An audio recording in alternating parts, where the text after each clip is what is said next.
বিসমিল্লাহির রহমানির রহিম। আশা করি সবাই ভালো আছেন। আমি আলহামদুলিল্লাহ ভালো আছি। মুরগির খামারে অনেকক্ষণ এসে আসলাম। তো প্রথমে এসে আমরা পানিগুলো দিলাম। তারপরে দেখা যাইতেছে যে পানি দেওয়া শেষ হলে খাদ্যের পাতিল দেখলাম। তো খাদ্যের পাতিল যখন দেখছি তখন দেখা যাইতেছে যে খাদ্যের পাতিলে খাদ্য নাই। তো তারপর আমরা খাদ্য দিয়ে দিলাম।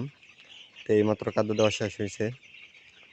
তো 2-3 দিন যাবৎ বৃষ্টি হইতেছে, বৃষ্টি কমতেছে, আবার বৃষ্টি হইতেছে। তো দেখতে পাচ্ছেন এদিক দিয়ে এখন বৃষ্টি নাই। তো আমরা পর্দা এদিক দিয়ে উঠাই দিছি। তো আলহামদুলিল্লাহ আজকে বৃষ্টি কমছে এখন।